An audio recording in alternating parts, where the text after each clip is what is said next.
Hi, this is Emi Meyer with the International Examiner, and I'm at the Mayor's Arts Awards at Bumbershoot.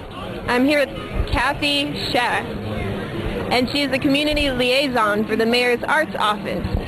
Would you mind giving us a little description of what you do and your mission with the office? Sure. As the community liaison, basically my job is to work with people who are not necessarily professional artists or arts organizations to use art and culture to develop whatever their projects are. So it might be anything from a community group that wants to put in an art feature in their public park for children, or it might be a group of homeless youth who have been inspired by sharing their stories to take a playwriting class and work with a professional playwright to write their stories. Or it might be helping different community and diverse groups, immigrant groups, who want to use art to work with senior citizens. Or it could even be people who want to put on a diversity festival in their neighborhood and think that art and culture would be the great way to bring people to the neighborhood and develop their neighborhood economically. So it's a wide variety of projects that I work on. How do you see music and the arts combating violence or, youth helping them in the city? A lot of the projects I work on are actually working sort of sideline with the police department, where we go into different communities. Like one of the neighborhoods I'm working with right now is South Park, and we actually worked with a lot of the residents and a lot of the youth. We formed a youth development committee, and they actually get to voice their own opinions about how to deal with violence that's happening in their neighborhoods. It's so important in terms of the role that arts and culture plays, in terms of engaging young people positively and basically being able to find positive outlets for their energy so that they're not just hanging around after school with no place to go.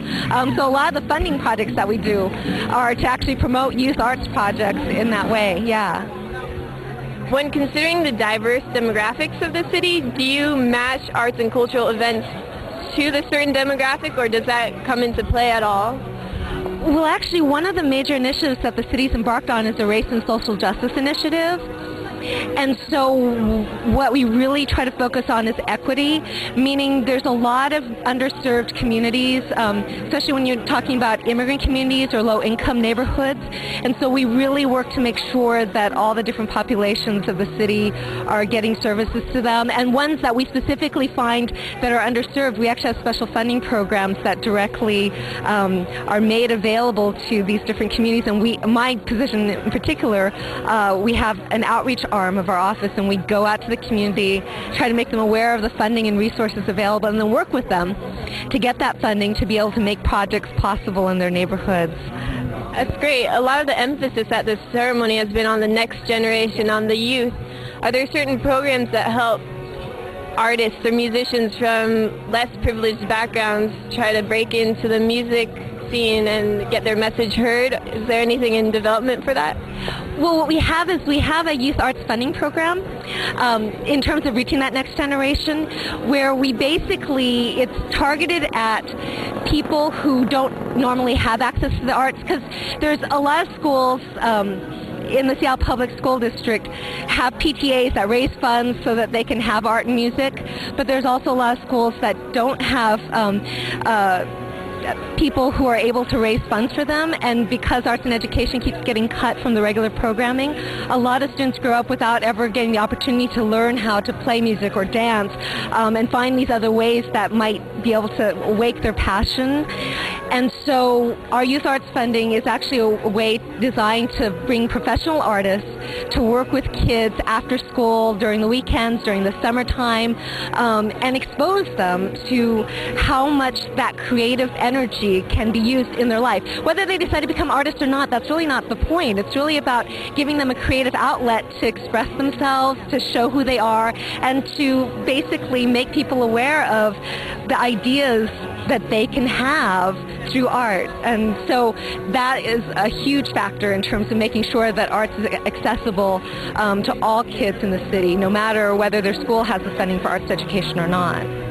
Okay, finally, for artists who are established or who do have their minds set on being artists or musicians, do you have any words of advice or thoughts on how they can help to make the city a better place?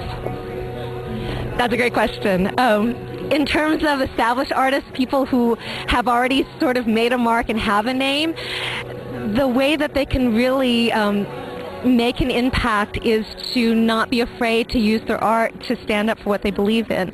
Sometimes a lot of people think of art as just, oh, look at that beautiful painting on the wall, or that's a great sculpture, or I really love that piece of music.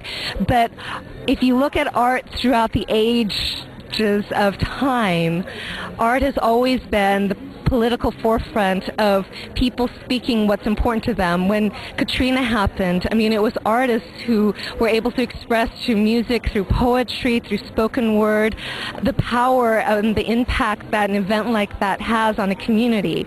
When September 11th happened, again, it was artists who came forward and through their visual artworks, through music, through their writings, were able to express the feeling that an entire generation had in terms of that kind of effect on our society. And so artists not being afraid to use their voice in an outspoken way and to stand up for things that they believe in.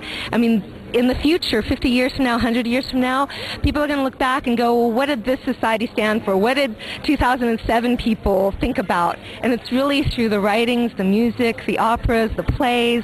That's how people are going to remember who we are as a society. And so it's really artists who are making that mark and making it a memorable place for the future. Well, thank you. Thank you very much. This is Emi Meyer with the International Examiner, and I had the honor of interviewing Hsieh, the community liaison with the Mayor's Arts Office. Close up my own life. No need to thank me.